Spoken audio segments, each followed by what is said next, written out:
episódio de hoje vamos levar-vos até à linha de Stalin e conhecer um pouco melhor a história da Bielorrússia no contexto da União Soviética. Bora lá!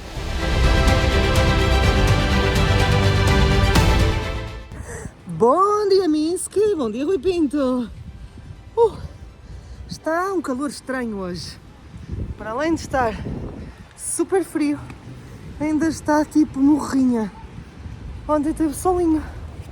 Portanto, hoje vamos deixar a cidade de Minsk para trás, o nosso mosteirinho também para trás e temporariamente, porque vamos conhecer um local aqui próximo de Minsk, não é, Rui? Vamos lá. Bora! Pela fresquinha vamos caminhar agora assim meia horinha até a estação do autocarro. Bora lá! Minsk ainda tinha muito para nos mostrar, mas para começar esta viagem pela Bielorrússia era necessário sair da capital e rumar a um local que marcou a história deste país. E chegamos ao local onde era suposto chegar, mas não foi-se fácil, Rui Pinto. Não, tivemos que... Olha, andamos perdidos nas marchrutas, nos autocarros, e depois tivemos que apanhar um táxi. Teve que ser. Teve que ser. Portanto, bora lá ver onde é que chegamos. Chegamos à chamada linha de Stalin, ou linha de Stalin, que é um museu com variadas peças, já se ouve, peças de artilharia, mísseis, tanques, tudo relativo à Segunda Guerra Mundial, embora a maior parte das peças seja de épocas posteriores. Vamos lá ver. A chamada linha de Stalin foi uma das zonas de maior importância geoestratégica da União Soviética durante a Segunda Guerra Mundial e foi idealizada e criada por Stalin, o líder soviético da altura. Joseph Stalin é uma figura fundamental na história do século XX, particularmente aqui na Europa de Leste, Rússia, Bielorrússia, porque foi sob a liderança de Stalin que foi criada esta comunidade de repúblicas independentes que depois se juntaram na União Soviética e que, particularmente durante a Segunda Guerra Mundial, foi feita a Grande Guerra Patriótica, que permitiu que a Bielorrússia fosse reconquistada após a tomada dos nazis. Portanto, Stalin, que morreu em 1953, continua a ser uma figura central, porque foi ele que realmente criou o Estado Soviético, cujas fundações depois se prolongaram até ao colapso da União Soviética. Portanto, mesmo na Bielorrússia, é uma figura que continua a ser muito presente e que, particularmente nos museus e nas exposições relativas ou à Segunda Guerra ou à história da Bielorrússia, acaba por ser uma figura central. A chamada linha de Stalin foi uma linha defensiva que foi criada por Stalin, pela União Soviética, desde 1928 até 1939, portanto cerca de 10 anos. Foram sendo criadas uma série de defesas, de linhas de defesa em pontos fulcrais que iam desde o que é hoje Odessa, na Ucrânia, até ao Mar Báltico. Portanto, uma linha que fazia como se fosse a fronteira da União Soviética e cujo objetivo era, se caso houvesse uma invasão por parte do Ocidente relativamente à União Soviética, essa invasão, se pudesse não ser gorada, pelo menos era retardada em pontos estratégicos, de forma a dar tempo a que as unidades que estavam mais atrás nas linhas pudessem se reorganizar e preparar para uma invasão desse território. Foi realmente o que aconteceu em 1941, com a invasão da Alemanha nazi, mas antes disso, com o pacto de não agressão entre a União Soviética e a Alemanha nazi, a linha da União Soviética tinha sido avançada, portanto tinha ocupado os Estados Bálticos e tinha ocupado cerca de metade da Polónia. Portanto, era esta linha aqui, uma segunda linha, que estava em 1941. Nesse ano, em junho de 1941, a Alemanha nazi começou a invadir a União Soviética, a 22 de junho de 1941. O avanço foi rápido, mas nesta tal linha de Stalin o avanço foi retardado, ou seja, em pontos fulcrais como por exemplo Minsk, Kiev e outras cidades, o avanço alemão foi retardado e permitiu que as forças soviéticas, que foram de certo modo apanhadas de surpresa, se pudessem reorganizar. Mesmo assim, nos 6 meses seguintes, as forças nazis avançaram praticamente até aos subúrbios de Moscovo. Também avançaram no sul, mas aqui e no norte, mas aqui no centro avançaram quase até Moscovo. E deu-se uma batalha pela defesa de Moscovo, que foi essencialmente a batalha que, juntamente com Stalingrado, mas primeiro Moscovo, determinou que os alemães não conseguissem tomar a capital da União Soviética e não conseguissem avançar mais. Portanto, a partir daí, 1942, 43, 44, o Exército Vermelho começou lentamente a recuperar terreno, a libertar os territórios do que é hoje, por exemplo, a Bielorrússia, do que é hoje a Rússia, do que é hoje a Polónia, até que chegaram em maio de 1945 à capital da Alemanha, Berlim. E foi aí que a Alemanha capitulou e foi aí que acabou, pelo menos, a parte europeia da Segunda Guerra Mundial. Claro que, do outro lado ocidental, estavam as forças aliadas dos russos, neste caso os americanos, ingleses e franceses, que recuperaram a parte do território a oeste de Berlim e, portanto, a chamada cortina de ferro acabaria por cair sobre esta parte da Alemanha e acabaria por dividir o que nós conhecíamos como a Europa de Leste e a Europa Ocidental. A cortina de ferro, que como Churchill chamou, dividiu, durante 50 anos, a Europa Ocidental da Europa Oriental durante a Guerra Fria e separou a União Soviética comunista da Europa Ocidental capitalista, moldando durante décadas a nossa visão da história da Segunda Guerra Mundial. Ainda hoje, no Ocidente, a história da Segunda Guerra Mundial é focada nos avanços e libertação dos países ocidentais e pouco ou nada se estuda nas escolas sobre a recuperação a leste e o papel determinante que a URSS teve na luta contra a Alemanha nazi.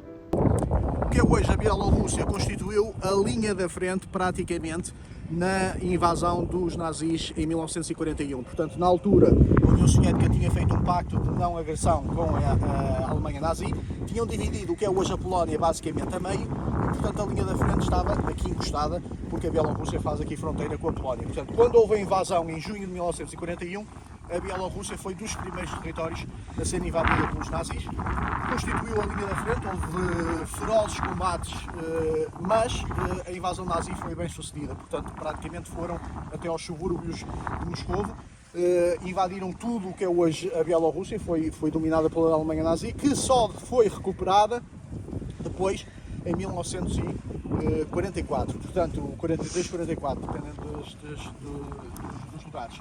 E portanto, o Exército Vermelho foi o libertador deste território e foi uma guerra que é considerada ainda hoje a grande guerra patriótica. Portanto, são muitos os lugares onde se pode ver testemunhos dessa guerra. Aqui na linha de Stalin vê-se várias peças de artilharia, mísseis, carros de combate, embora a maior parte destas peças pertençam a uma época posterior dos anos 60 e 70. Portanto, é um lugar onde se pode ver ao vivo parte dessa história, da história bélica, digamos assim, da Bielorrússia. Na Europa de Leste, a Segunda Guerra Mundial é chamada de Grande Guerra Patriótica, pois foi uma guerra pela libertação e independência das suas nações. O terreno da Bielorrússia faz parte daquelas grandes estepes russas que nós temos a ideia e invadir esse território de uma forma militar não é só uma questão de combate, é também uma questão de ultrapassar as dificuldades do terreno. E estamos junto a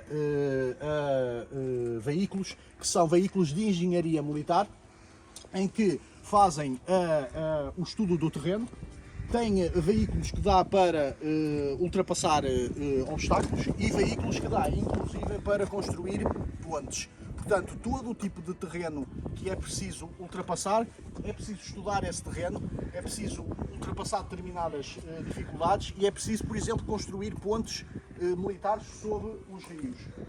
É a mesma coisa que este veículo aqui. Portanto, são centenas e centenas e centenas de quilómetros. Ainda hoje a Bielorrússia, em grande parte, é um território rural, onde, se fosse necessário, por exemplo, ocupar militarmente esse território, seria necessário percorrer esses quilómetros e quilómetros de território onde não há estradas e, portanto, é preciso construir essa própria progressão no terreno. E são estes veículos militares que fazem isso. Não são veículos de combate, mas são veículos de apoio aos veículos militares e que são veículos que acabam por construir as linhas necessárias, por exemplo, ao fornecimento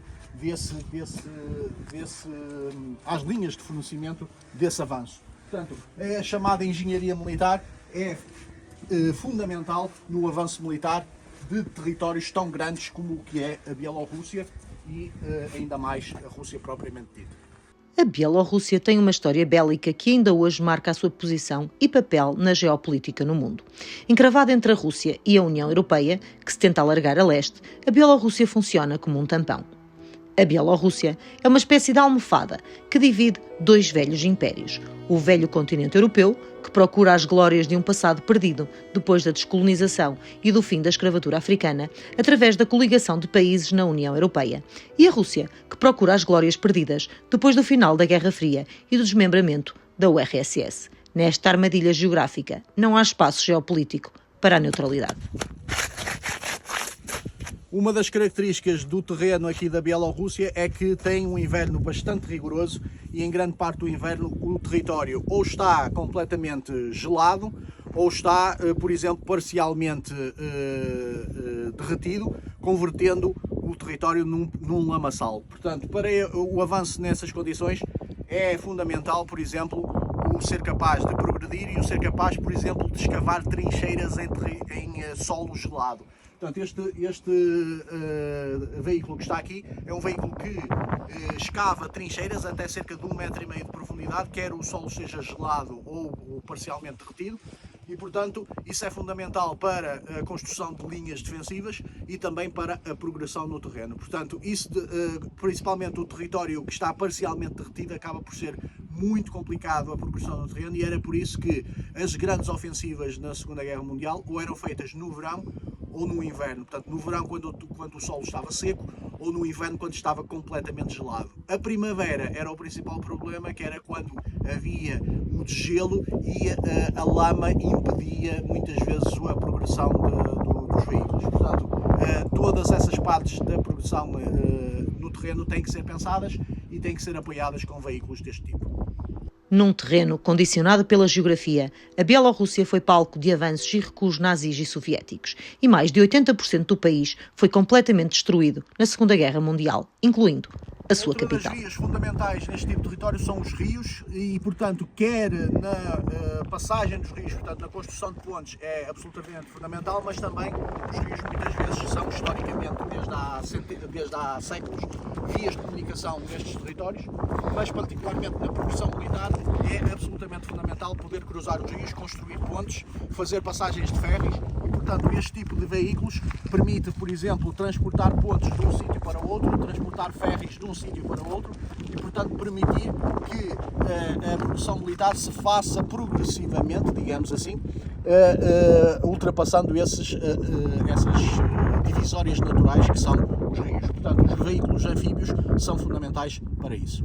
O inverno da Bielorrússia é duro e nós iríamos enfrentá-lo e perceber porque também ele foi um dos grandes inimigos a combater durante este período. O tanque de guerra é o símbolo de excelência da progressão militar nas grandes guerras. Foi inventado quando da Primeira Guerra Mundial, mas foi realmente na Segunda Guerra Mundial que se tornou o símbolo do avanço rápido no território, principalmente na Blitzkrieg, no avanço nazi pelos territórios da União Soviética e depois pela recuperação desse território, pela reconquista desse território por parte do Exército Vermelho. Este exemplar que nós temos aqui é um tanque já posterior à Segunda Guerra Mundial, dos anos 50, o chamado T-10, portanto um tanque de fabrico soviético e que, como eu disse, permitia o avanço no território e ao mesmo tempo, simultâneo com esse avanço, a destruição das linhas do inimigo e das estruturas do inimigo. Portanto, o tanque continua a ser hoje uma peça fundamental nos conflitos convencionais, digamos assim,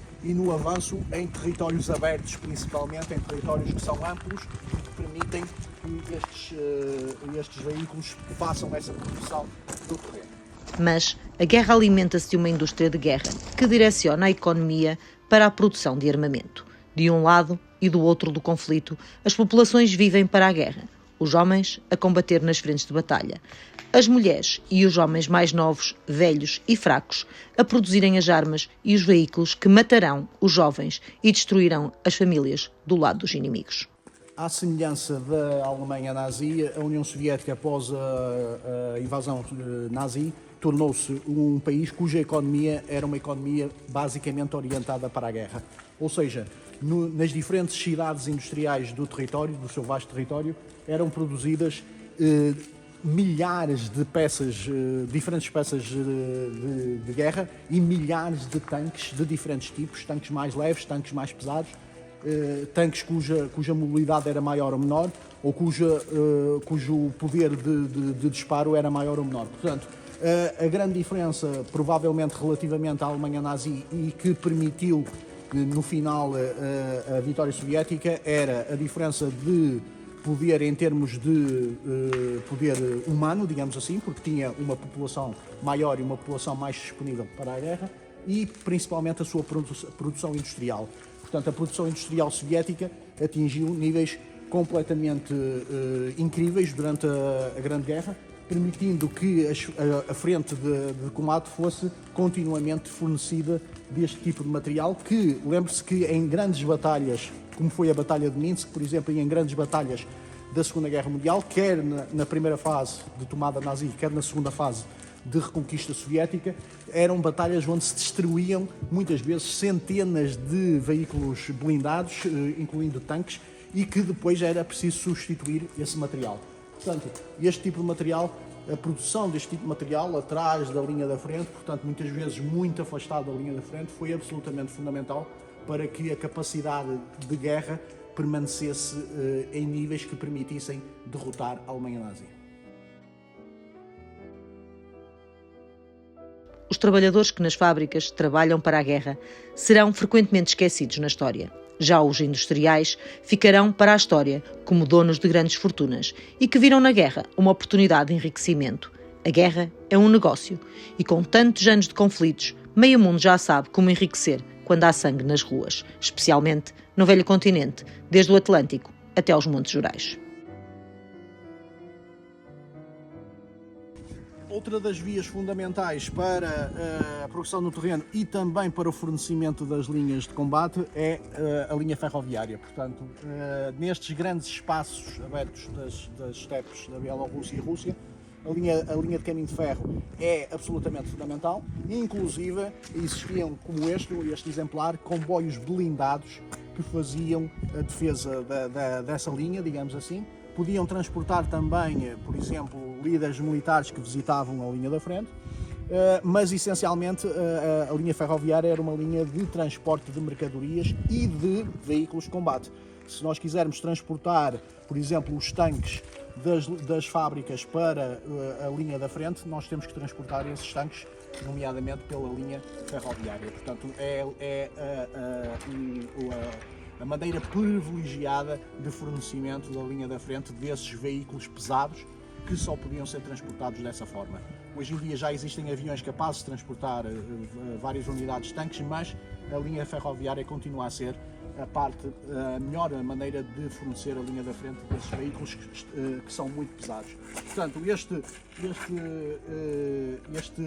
comboio que nós vemos aqui esteve em funcionamento durante a Segunda Guerra Mundial, entre 1941 e 1944, e é um exemplar bem preservado dessa época histórica. Mas não deixa de ser irónico que seja também nesta altura que o avanço tecnológico seja mais evidente, nomeadamente na construção de linhas férreas ou investimentos na aviação, e que ainda hoje usufruamos do seu legado.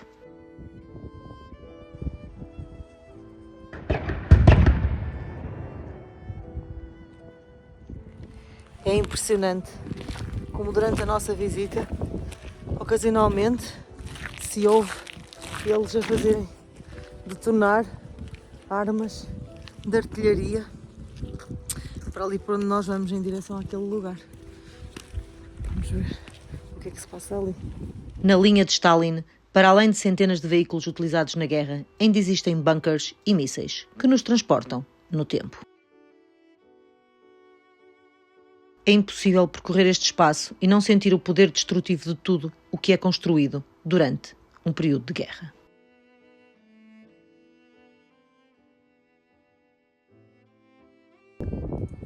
Na Guerra Moderna, que basicamente nasceu com a Primeira e a Segunda Guerra Mundial, principalmente com a Segunda Guerra Mundial, a progressão no terreno é baseada também no domínio da guerra aérea. Portanto, os meios aéreos são fundamentais para atacar as linhas inimigas, para permitir o avanço no terreno, Estamos aqui na presença de helicópteros de ataque ao solo. Portanto, este helicóptero, o Mi-24,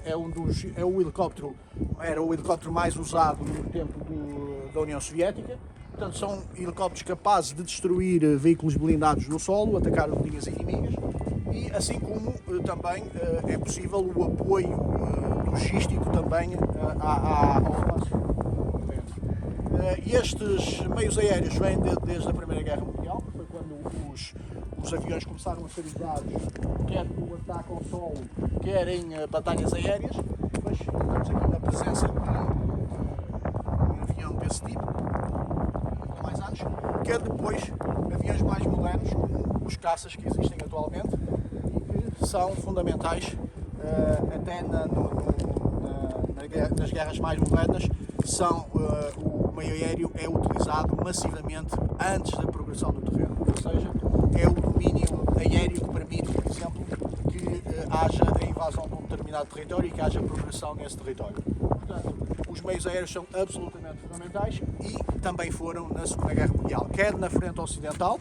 Lembremos-nos, por exemplo, da tentativa dos nazis em invadir a Grã-Bretanha. Portanto, houve a Batalha de Inglaterra, que basicamente foi uma batalha aérea, quer também na frente oriental, em que, quer no avanço nazi, quer no avanço posterior soviético, os meios aéreos foram absolutamente fundamentais na destruição dos meios terrestres e no avanço no terreno. A guerra alimenta-se da morte e a morte alimenta-se da guerra. Não há uma sem a outra. E basta olhar para o que as fábricas produzem em tempos de guerra para percebermos que as vidas humanas não ficam para a história. O que fica para a história são as economias reestruturadas pela guerra. Os jovens que padecem ficarão para sempre sepultados nos rios, nos lagos gelados, nas estepes ou nas trincheiras de ambos os lados. Apesar da Primeira Guerra Mundial ter sido a que ficou conhecida como a Guerra das Trincheiras, a verdade é que a construção de trincheiras, isto é, a construção de escondrijos, de túneis, de muros, posições defensivas no terreno, é que permite o segurar o terreno e faz com que o avanço posterior por parte do inimigo seja muito mais difícil. As unidades têm que ser conquistadas homem a homem, praticamente, e isso é que dificulta o avanço das tropas. Portanto, isso verificou-se quer do lado da frente oriental, portanto, o avanço dos soviéticos, mas também o avanço das unidades dos aliados, nomeadamente americanas, na parte ocidental. Isso vê-se bem, por exemplo, em filmes como O Resgate do Soldado Ryan, por exemplo, de Spielberg, em que a tomada de posições defensivas como esta, que estariam aqui alguns homens, por exemplo, em posições que se vê aqui, que são posições elevadas. Para se chegar aqui, tinha que se conquistar esta posição individualmente, tinha que se disparar as armas, tinha que se bombardear possivelmente com morteiros, tinha que se conseguir eliminar isto. E portanto isso fazia com que o avanço no terreno, como eu disse, seja extremamente dificultado por estas posições defensivas, e é isso que torna, nomeadamente, o avanço no terreno uma coisa que depois leva a muitas baixas, quer de um lado, quer do outro.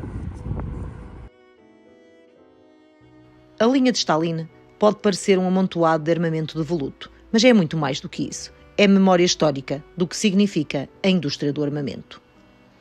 Ao passo que uns quantos enriquecem com as guerras e serão transformados em senhores do mundo, outros, invariavelmente sempre os mesmos, nunca terão direito a figurar na história com um nome, mas apenas com uma chama a algures ou um monumento ao soldado desconhecido. Quantos mais desconhecidos serão precisos matar para que o enriquecimento de alguns seja suficiente? Papinto, bem-vindo a uma marshrutka. Aqui vamos nós a caminho de Minsk.